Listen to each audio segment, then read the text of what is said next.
আমার স্নেহের ছোট ছোট ছাত্রছাত্রীরা, তোমরা যে যেখানে যত দূরে থাকো না কেন, যারা ধরো আমার কাজ পর্যন্ত এসে পৌঁছতে পারছো না, দেখো আমি তোমাদের সকলের জন্য আজকে নিয়ে এসেছি ম্যাকবেথের সেকেন্ড পার্ট।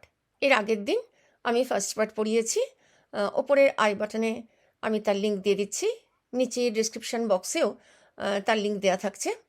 তোমরা যারা যারা ফার্স্ট পার্ট এখনও দেখোনি তারা ওটা দেখে আসতে পারো, তবে একটু সেকেন্ড পার্টটা বুঝতে তোমাদের সুবিধা হবে। এভাবে আমি ম্যাকবেথ তো বিরাট বড় গল্প, তা আমি সবকটা পার্ট ধীরে ধীরে এভাবে তোমাদের করে দেবো। এছাড়াও দেখবে শেক্সপিয়ারের অন্যান্য যে নাটকগুলো আছে, যে গল্পের বইটা আমাদের আছে র্যাপিড রিডার, তার সমস্ত গল্পের সবকটা ধরো বাংলা এই যে বাক্যগুলো, সেটাও আমি করে দেবো। এছাড়াও অনেক প্রশ্ন উত্তর এমসিকিউ দেওয়া আছে, সেগুলো তোমরা একটু ফলো করবে। চলো শুরু করা যাক।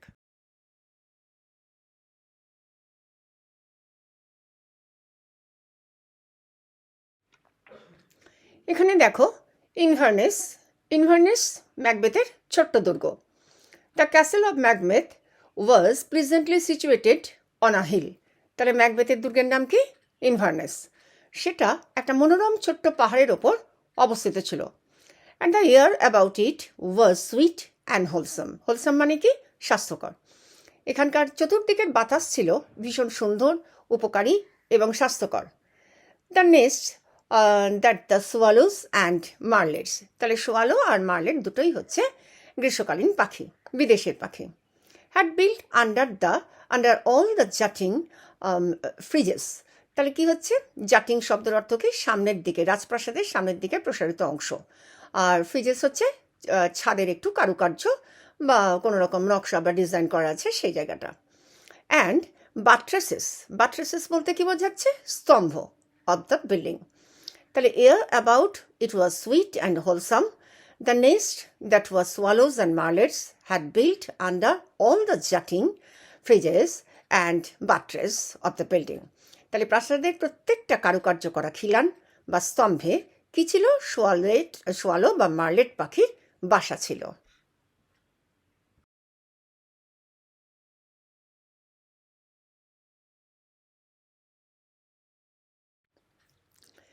তারপর দেখো, king was extremely pleased as he entered the palace, not only for its wonderful ambience but also due to the attention and respect of the hostess Lady Macbeth. তাহলে কিং ওয়াজ এক্সট্রিমলি প্লিজড, রাজা চরমভাবে খুশি হলো। As he enter, যেই না তিনি প্রবেশ করলেন কোথায়? দ্য প্যালেস, ম্যাকবেথের ওই ইনভারনেস প্রাসাদে। Not only for its wonderful ambience. Ambience দেখো লিখে দিয়েছি পরিবেশ। শুধুমাত্র যে তার চতুর্দিকের পরিবেশ দেখে রাজা খুশি হলেন তা কিন্তু না, বাট রাজা ম্যাকবেথের প্রাসাদে প্রবেশ করলেন, তখন তিনি সেখানকার পরিবেশ সম্পর্কে অত্যন্ত খুশি হলেন। কিন্তু এটাও আছে যে also due to the attention and respect of his hostess. অর্থাৎ হোস্টেস বলতে কি? অতিথি বা সেবিকা, অর্থাৎ বাড়ির যে মালকিন লেডি ম্যাকবেথ, তার ব্যবহারে তিনি অত্যন্তভাবে খুশি হলেন, তার মনোযোগী ব্যবহারে। লেডি ম্যাকবেথের খাতির যত্ন সৌজন্যেও রাজা খুব খুশি হলেন। Who had developed the art of camouflaging. দেখো, ক্যামোফ্লাজিং কথাটা ছদ্মবেশ তারা গোপন করেছিল তার দূরভিসন্ধিকে। সে যে রাজাকে হত্যা করবার একটা পরিকল্পনা করেছিল, সেটা ছদ্মবেশের দ্বারা বেশ খানিকটা লেডি ম্যাকবেথ গোপন করে নিয়েছিলেন। আর ট্রেচারাস। ট্রেচারাস মানে কি? বিশ্বাসঘাতক যে মানসিকতা ছিল, সেটাকে তিনি গোপন করে নিয়েছিলেন। Purposes with smiles and charming অ্যাটিকুয়েট। অ্যাটিকুয়েট বলতে শিষ্টাচার সমূহ। তাহলে যদিও লেডি ম্যাকবেথ তার বিশ্বাসঘাতকতার অভিপ্রায়কে হালকা হাসি বা স্মিত হাসি এবং মন গড়া আদব কায়দার মোড়কে ঢেকে রাখার কৌশল বেশ খানিকটা শিখে নিয়েছিল।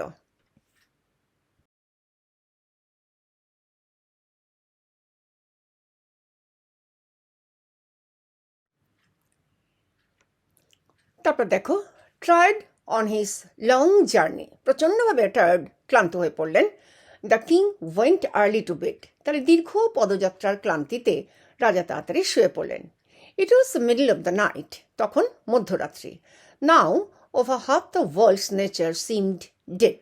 প্রায় তখন অধিকাংশ প্রাণী ঘুমে আচ্ছন্ন বা অচৈতন্য। ডেড বলতে এখানে মারা যাওয়া ব্যাপারটা না, ঘুমে অচৈতন্য হয়ে গেছে, আচ্ছন্ন রয়েছে। মধ্যরাত্রে সবাই ঘুমায়।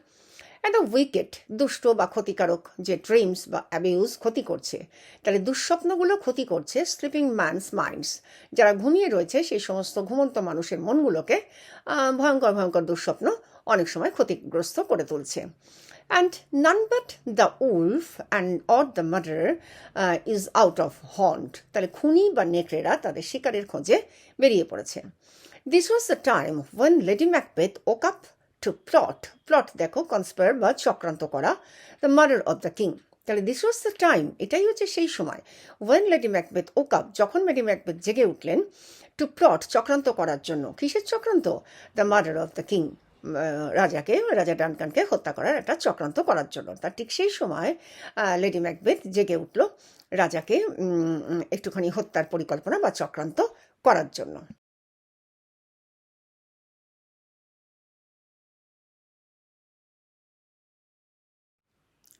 এখানে একটু বুঝে নাও, লেডি ম্যাকবেথ একজন নারী, তার নারী হয়ে এরকম একজন ভয়ঙ্কর একটা কাজ, একটা মানুষকে হত্যা করার যে পরিকল্পনা, তা ওনাকে কখনোই করতে হতো না।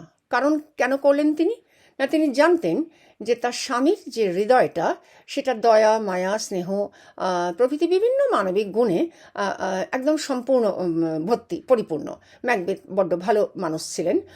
তাহলে এইরকম একটা ঘৃণ্য হত্যাকাণ্ড ঘটানো সম্পূর্ণ বিরোধী ছিলেন ম্যাকবেথ। তিনি প্রচণ্ডভাবে দুর্বল ছিলেন এত বড় একটা ভয়ঙ্কর কাজ করার জন্য। তা সেই কারণে লেডি ম্যাকবেথকে নিজের হাতেই সব কিছু নিতে হয়েছে। তো she would not have undertaken a deed so abhorrent মানে কি? ঘৃণ্য, টু আর সেক্স। তাহলে একজন নারী হয়ে এরকম ঘৃণ্য কাজ তার দ্বারা কখনোই সম্ভব হতো না। And she was well aware, তিনি যথেষ্ট সচেতন ছিলেন অফ আর হাজব্যান্ডস নেচার, তার স্বামীর প্রকৃতি সম্পর্কে। That was too full of a milk of human kindness, যেটা সম্পূর্ণ ভর্তি ছিল, পরিপূর্ণ ছিল কি? মানবিক দয়া, মায়া, সহানুভূতিতে পরিপূর্ণ ছিল। দেখো, টু এক্সকিউজ মানে সম্পাদন করা, টু কন্ট্রাইভড পরিকল্পিত মার্ডার। তাহলে যদি না তিনি জানতেন যে তার স্বামীর মন এতটাই নরম, এতটাই দয়া মায়া পরিপূর্ণ, মানবিক গুণে পরিপূর্ণ, এরকম একটা ঘৃণ্য কৌশল, এরকম একটা হত্যাকাণ্ডের মতো ভয়ঙ্কর কৌশল ঘটানোর যেটা বিরোধী ছিল, তা তিনি তাহলে বাধ্য হলেন সেই পরিকল্পনাটা গ্রহণ করতে।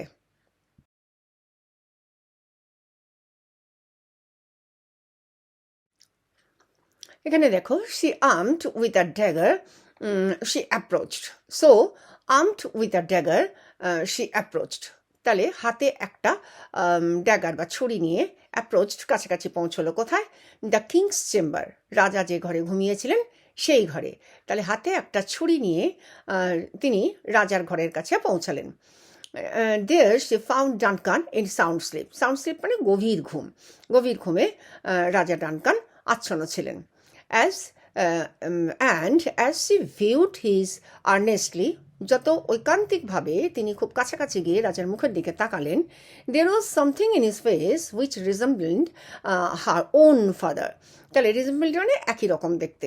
তাহলে রাজা ডানকানের মুখের মধ্যে এমন কিছু তিনি দেখতে পেলেন যেটা নিজের বাবার মুখের সঙ্গে তার মিল ছিল।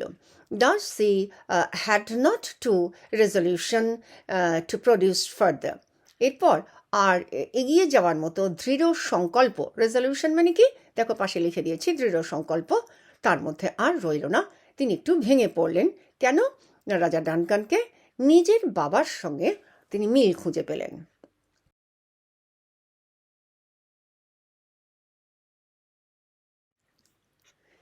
She returned to confer with her husband, তাহলে কনফার মানে আলোচনা করা।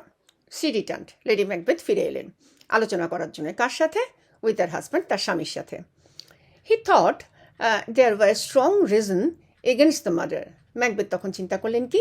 রাজাকে হত্যা করার বিরুদ্ধে অনেক শক্তিশালী যুক্তি আছে, অর্থাৎ ম্যাকবেথ চাইছেন না রাজাকে হত্যা করতে। Macbeth was not only a subject but also a close relative to the Duncan, তাহলে টু ডানকান। ম্যাকবেথ সাবজেক্ট মানে কি? এখানে প্রজা, কর্তা বা ওই সমস্ত কিছু বিষয় এর না ধরে এখানে সাবজেক্ট বলতে প্রজা ধরতে হবে। তাহলে ম্যাকবেথ কেবল একজন প্রজাই নয়, তিনি ডানকানের একজন ঘনিষ্ঠ বা নিকট আত্মীয়। Besides he had been a host to the king, তাহলে রাজা বেড়াতে এসেছেন ম্যাকবেথের বাড়িতে, সেজন্য ম্যাকবেথ হচ্ছেন একজন অতিথি সেবক, হোস্ট। তাহলে রাজা এখন অতিথি ম্যাকবেথের কাছে, অর্থাৎ তিনি ম্যাকবেথ নিজেই একজন অতিথি সেবক। So his duty would be to protect the king from the threat of murders. তাহলে খুনিদের থেকে, খুনিদের এই যে থ্রেট, হুমকি, ভয়, হত্যা করবার ভয় থেকে রাজাকে রক্ষা করা, প্রোটেক্ট করা ম্যাকবেথের এখন অবশ্য পালনীয় কর্তব্য। অর্থাৎ not to bear the dagger himself, অর্থাৎ নিজের হাতে ছুরি ধারণ করে নয়, নিজে ঘাতক হয়ে নয়, রাজাকে রক্ষা করা তার একটা বিশেষ কর্তব্য।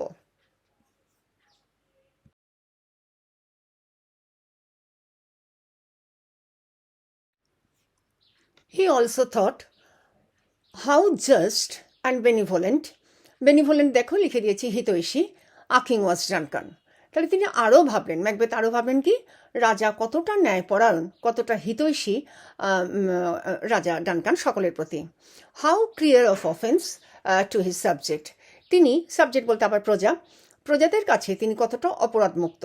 তাহলে তিনি এতই ভালো রাজা, যে ন্যায়পরায়ণ রাজা, তা সেই নিয়ে ম্যাকবেথ একটু দুশ্চিন্তা করছেন যে এত ভালো রাজাকে তিনি হত্যা করবেন কি করে। How loving to is nobility, তাহলে কতটা অভিজাত শ্রেণীর প্রতি তিনি সহানুভূতিশীল। And their subjects were doubly bound to avenge, এবং তার যত প্রজা যখন জানতে পারবে যে ম্যাকবেথ হত্যা করেছে, তখন তারা দ্বিগুণভাবে দায়িত্বপ্রাপ্ত হচ্ছে কি, অ্যাভেঞ্জ বা প্রতিশোধ নেওয়ার ক্ষেত্রে হিজ ডেথ, রাজার মৃত্যুর জন্যে। তাহলে প্রজারা রাজার মৃত্যুর প্রতিশোধ নেওয়ার জন্য নিশ্চিতভাবে দ্বিগুণ উৎসাহে আগ্রহী হয়ে উঠবে। এতগুলো কথা ম্যাকবেথ চিন্তা করছেন।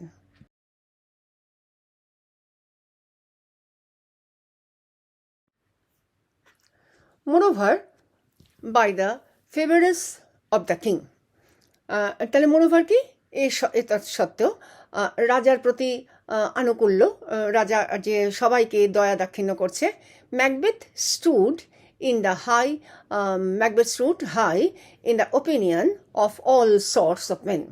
তাহলে রাজার আনুকূল্য, রাজার স্নেহটা পেয়ে ম্যাকবেথ সব শ্রেণীর মানুষের কাছে উচ্চ মর্যাদা পেয়ে থাকেন। And how could those honours be stained by the reputation of so foul, তাহলে তাহলে তিনি কিভাবে এই হত্যার মতো একটা ঘৃণ্য কাজ করে সেই সমস্ত সম্মানের অবমাননা করবেন। হাউ কুড দোজ অনার্স, কীভাবে তিনি এই এতটা সম্মানকে বি স্টেইনড, কলঙ্কিত করবেন। বাই দ্য রেপুটেশন, এই যে সম্মানটা আছে, অফ সো ফাউল, এতটা কুৎসিত কাজ যেটা হচ্ছে একটা murder. In this conflicts of the mind, এই যে মনের মধ্যে এই যে দ্বন্দ্ব, এটার জন্য কি করছে, of the mind, lady Macbeth found, lady Macbeth তখন দেখতে পেলেন that her husband had resolved to proceed no further, তার স্বামীর কিন্তু আর সেই দৃঢ় সংকল্প নেই হত্যা করতে এগিয়ে যাওয়ার জন্য। তাহলে লেডি ম্যাকবেথ বুঝতে পারলো যে ম্যাকবেথের মনের এই দ্বন্দ্বের ফলে তার স্বামী আর হত্যা করবার দিকে এগোনোর সিদ্ধান্ত কিছুতেই নিতে পারছেন না, তিনি না এগোনোর সিদ্ধান্ত নিয়ে ফেলেছেন।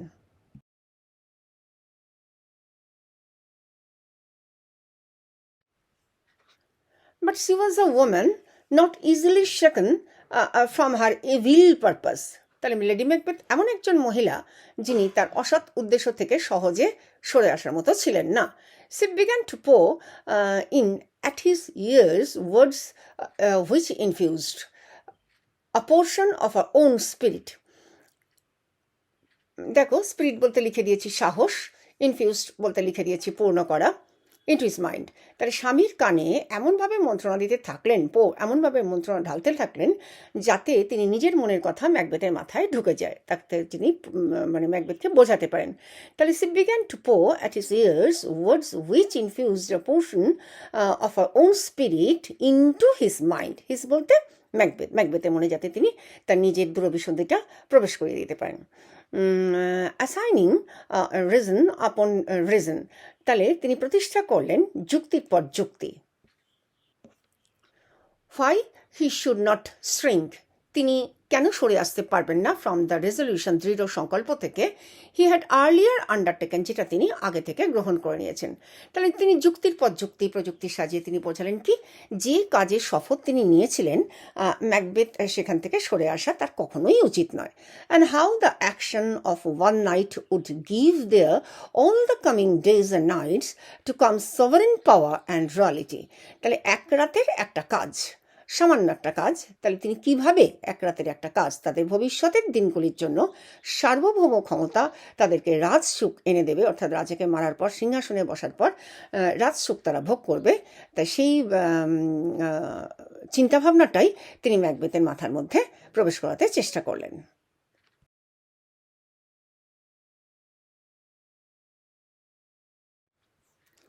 তারপর দেখো, সি ইভেন অ্যাকিউজড মানে কি দেখো লিখে দিয়েছে অভিযুক্ত করা বা তিরস্কার করা। হিম বলতে ম্যাকবেথকে, তাহলে তিনি ম্যাকবেথকে তিরস্কার করলেন অফ হিজ কভারডাইজ, তার ভীতু স্বভাবের জন্য, অ্যান্ড ফিকেলনেস, তার চঞ্চলতার জন্যে, ফর রিভার্টিং টু হিজ ডিসিশন। তাহলে স্বামীকে ওই প্রত্যাবর্তন করছেন বারবার করে তার ডিসিশন থেকে, তার সংকল্প থেকে, তার সেজন্য লেডি ম্যাকবেথ প্রচণ্ড ক্রুদ্ধ হয়েছেন এবং স্বামীকে তিরস্কার করছেন। তাহলে এমনকি তিনি স্বামীকে কাপুরুষতা এবং মানসিক অস্থিরতার জন্য তিরস্কার করলেন।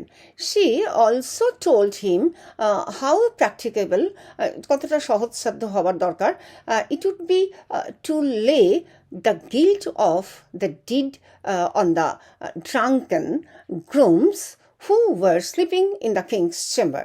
তাহলে তিনি স্বামীকে এটাও বোঝান যে রাজার ঘরে ঘুমিয়ে থাকা মদ্যপ রক্ষীদের ওপর এই কাজের দায়িত্ব চাপিয়ে দেওয়াটা কতটাই সহজ হবে।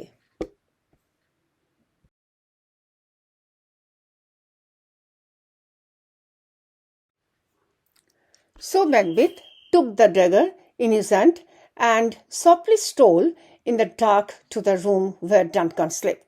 সুতরাং ম্যাকবেথ ছুরিটা হাতে নিয়ে চুপি সারে ঘরে প্রবেশ করলেন যেখানে Duncan ঘুমিয়েছিলেন। As he advanced towards the bed chamber, he visualized another dagger hanging in the air with the handle pointed towards him. তাহলে যখন ডানকান সেই শোবার ঘরে শুয়েছিলেন এবং ম্যাকবেথ সেই ঘরের দিকে এগিয়ে যাচ্ছেন, তখন ম্যাকবেথ দেখতে পেলেন বাতাসে একটা শূন্যে ছুরি ঝুলছে যার মুখটা ম্যাকবেথের দিকেই রয়েছে। And there were drops of blood, সেখানে ফোঁটা ফোঁটা করে রক্ত ঝরে পড়ছে অন দ্য ট্রিপ, সেই ছুরিটার একদম ডগা থেকে। And the blade of the dagger, তাহলে একদম ছুরিটার ফলা বা ছুরিটার যে ব্লেড বলতে ফলা, টিপ বলতে একদম শেষ প্রান্তটা, সেখান থেকে ফোঁটা ফোঁটা করে রক্ত ঝরে পড়ছে। Macbeth try to grasp the dagger, Macbeth চেষ্টা করলেন সেই ছুরিটাকে, ঝুলন্ত ছুরিটাকে ধরতে, but it faded into the air, কিন্তু এটা বাতাসে মিলিয়ে গেল। It was only a phantasm created from his hot and oppressed brain for the business he had in hand. তাহলে এটা হচ্ছে একটা ফ্যান্টাজম, কল্পনার ছবি, ক্রিয়েটেড ফ্রম, কোথা থেকে এটা সৃষ্টি হলো, উত্তপ্ত যে মানসিকতা বা অপ্রেসড, যে বিক্ষিপ্তভাবে যে ব্রেনের চাপ রয়েছে তার, সেখান থেকে ফর দ্য বিজনেস বলতে এখানে ব্যবসা না, বিজনেস বলতে যে কাজটা তিনি হি হ্যাড ইন হ্যান্ড, হাতে নিয়েছিলেন, অর্থাৎ রাজাকে হত্যা করবার পরিকল্পনা তিনি যে করেছিলেন, সেই সময় একটা ভালো মানুষ ছিলেন ম্যাকবেথ, কিন্তু অতিরিক্ত লোভে তার যে ভয়ঙ্কর সর্বনাশটা হলো, তা সেখানে তার ভালো মানুষটা তখনও শেষ হয়নি, তখনও তার হৃদয়ের মধ্যে রয়েছে। তাই সেইখানে তিনি বিবেকের একটা দংশন, একটা ছটপট করছিলেন, তাই তিনি একটা ঝুলন্ত ছুরি দেখলেন বাতাসের মধ্যে মিলিয়ে গেল।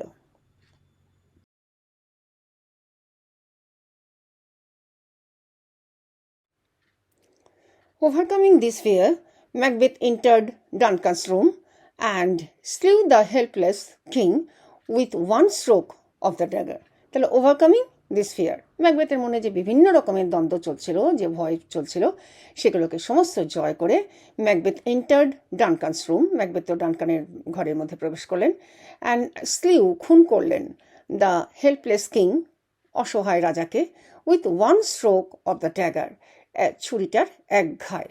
Just as he was about to leave the room, যে মুহূর্তে তিনি ঘর থেকে বেরিয়ে আসার চেষ্টা করছেন, ওয়ান অফ দ্য গ্রুমস, একজন রাজার পরিচারক, who were sleeping in the chamber, সেই রাজার কক্ষেই যে ঘুমিয়েছিল, লাফড অ্যান্ড ক্রাইড আউট, সে হেসে উঠল এবং চিৎকার করে উঠল, মার্ডার।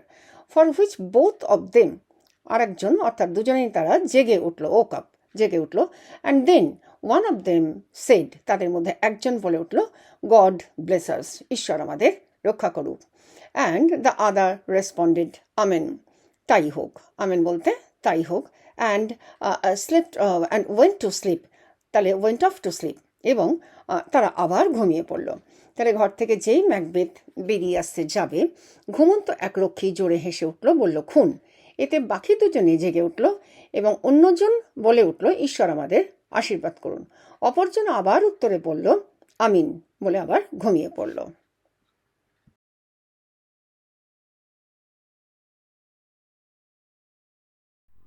তোমাদের একটা কথা বলে রাখি, পড়তে পড়তে যদি কোনো জায়গা একটু বুঝতে না পারো বা কোনো যদি অসুবিধা হয় বা এই বিষয়ের প্রতি কোনো প্রশ্ন উত্তর ধরো তোমাদের আটকে গেছে, তোমরা আমাকে কমেন্ট করো। আমি যত শীঘ্র সম্ভব সেই সমস্ত প্রশ্নের উত্তরগুলি তোমাদেরকে করিয়ে দেব। আর আমাকে কমেন্ট করে জানিও তোমাদের কোথায় কোথায় অসুবিধা হচ্ছে। আর যদি সম্ভব হয় বন্ধুদের মধ্যে, যদি আমার পড়ানো তোমাদের ভালো লাগে, তাহলে বন্ধুদের মধ্যে একটু ছড়িয়ে দিও, একটু সাবস্ক্রাইব করো চ্যানেলটা। আজ তাহলে এখানেই শেষ করছি, নেক্সট ভিডিওতে দেখা হবে।